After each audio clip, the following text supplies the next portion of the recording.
বাড়িতে কোনো নেমন্তন্ন এলে বা কোনো অকেশন হলে সবাই চায় নিজেকে একটু সুন্দর করে গুছিয়ে রাখতে।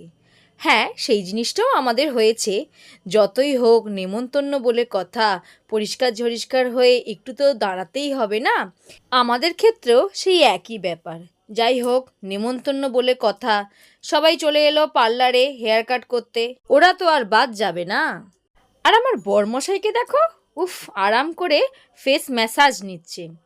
তো যাই হোক, এত কিছু হবার পর বাড়িতে যখন এলাম তখন বলতে বলতে প্রায় 1:30টার কাছাকাছি, তখনও কিছুই হয়নি। এই যে দেখছো, প্যাকিং করতে বসে গেছি, তাড়াতাড়ি করে বাচ্চাদেরকে চান করিয়ে নিলাম। এবার নিজেকে তো একটু পরিষ্কার হতে হবে। এই জন্য দেখো, নেল পালিশ পরে নিয়েছি। কেমন হয়েছে কালারটা বলো তো? আসলে কি বলো তো, মনের মধ্যে একটা এক্সাইটমেন্ট রয়েই গেছে, কারণ ফ্যামিলি নেমন্তন্ন বলে কথা। অনেক দিন পর সব পরিবার মিলে আবার একসাথে হব, আবার একসাথে দেখা সাক্ষাৎ হবে। সংসারের চাপে, কাজের চাপে সবাই যেন আলাদা হয়ে থাকে, সবাই ব্যস্ত হয়ে থাকে। এই অকেশনগুলো বা নেমন্তন্ন এলেই যেন দেখার সুযোগটা পেয়ে যাই, সেই এক্সাইটমেন্টেই আমরা যাচ্ছি। ইনভিটেশনটা হচ্ছে আমার মাস্তুতো বোনের ছেলের 1 বছরের জন্মদিন। তো সবাই মিলে আমরা চললাম তাকে দেখতে। আসলে কি বলতো, বাড়ির সব থেকে ছোট সদস্য যে হয় না, তার প্রতি ভালোবাসাটা যেন বেশি বেড়ে যায়। আর এই যে দেখতে পাচ্ছ ছোট্ট সদস্যটি, এইটি আমার বোনের ছোট্ট একটি পুত্র সন্তান। কি বলতো, ছোট সদস্যদের ভালোবাসাটা যেন বেশিই হয়। আর এমনিতেও আমাদের সঙ্গে দেখা সাক্ষাৎটা খুবই কম হয়। মা আমায় বলে, রাজায় রাজায় দেখা হয় কিন্তু বনে বনে দেখা হয় না। কথাটা কিন্তু আজ প্রমাণিত। সত্যি তাই।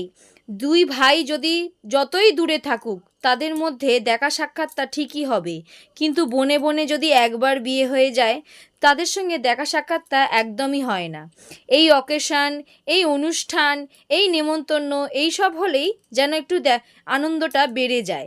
একসাথে হওয়া যায় যে, একসাথে হওয়ার আনন্দটাই আলাদা। আমরা যখন ছোট ছিলাম তখন মা আর মাসি যখন একসাথে হতো, তখন আমরা 4 বোন একসাথে হয়ে খুব আনন্দ করতাম। মাসি আসতো আমাদের বাড়ি থাকতে, আর আমরা 4 বোন মিলে খুব খুব খুব করে আনন্দ করতাম। কিন্তু এখন সবাই বলতে গেলে সংসারী, কাজের মধ্যে সবাই ব্যস্ত। সবাই আমরা বাচ্চা সামলাতে, সংসার সামলাতে যেন ব্যস্ত হয়ে পড়েছি। কেউ কারোর সঙ্গে একটু ভালো করে কথাও বলতে পারি না। তো যাই হোক, এত কিছু আনন্দের মাঝখানেও কিন্তু একজনকে খুব আমি মিস করেছি। আমাদের 4 বোনের মধ্যে এক বোনকে আমরা মিস করেছি। সে আসতে পারেনি তার ছেলের পরীক্ষার জন্য। কি আর করা যাবে, পরীক্ষাটা তো আগে না। আর এই দেখো, ছোট্ট সদস্য কীরকম কেক কাটছে। ও বুঝতেই পারছে না যে আমি কেকটা কাটবো না চটকাবো না খাবো। কেক কাটার পর্বটা আমরা সবাই মিলে খুব এনজয় করেছি, কারণ ওর কাণ্ড কারখানা দেখে আমরা সবাই আনন্দ পেয়েছি। দেখো কীরকমভাবে মুখটা সরিয়ে নিল, কেক আর খাবে না। ডিসিশন লাস্টে কি হলো, কেক খাবো না। তো চলো, কেক কাটা পর্ব শেষ হলো, এবার আমরা মেন মেনুতে চলে আসলাম। সবাই মিলে বসে পড়লাম খেতে, কারণ রাত্রির হচ্ছে, আমাদেরকে যেতে হবে বাড়ি। কারণ আমরা মেট্রো করে দক্ষিণেশ্বর থেকে এসছি মাস্টারদা সূর্য সেন স্টেশনে। তার মানে বুঝতে পারছো কতটা দূর। তাই আমরা সময় নষ্ট না করেই বসে পড়লাম খেতে। আর এখানে ছিল আগে বাটার নান আর চানা মশলা, কিন্তু ওটা আমি স্কিপ করে গেছি, কারণ জানি বাটার নান খেলে আমার পেট সত্যি ভরে যাবে। তাই প্রথমেই নিয়ে নিলাম ফিশ ফ্রাই। দেখতে পাচ্ছ কত সুন্দর ফিশ ফ্রাই। তারপর এলো পোলাও, মাছের কালিয়া আর মটন কষা। কারণ আমি আস্তে আস্তেই খাচ্ছিলাম, কারণ আমার পাশে মেয়ে ছিল, আমার মেয়েকে খাওয়াচ্ছিলাম, আমার মেয়েকেও খাওয়াচ্ছিলাম, সাথে আমিও খাচ্ছিলাম। আরও অনেক কিছুই ছিল, চাটনি, পাঁপড়, মিষ্টি, এগুলো সবই আমি স্কিপ করে গেছি, কিন্তু স্কিপ করিনি পান আর আইসক্রিমে। এটা মনে হয় কেউ স্কিপ করে না। তো যাই হোক, খাওয়া দাওয়ার পালা শেষ হলো, এবার আমাদের যেতে হবে বাড়ির পথে। তো এমনিতেও রাত্রির 9:30 বেজে গেছিলো, মেট্রো ট্রেন টাইমিং শেষ। তো কি করব, ক্যাব বুক করে চললাম বাড়ির পথে।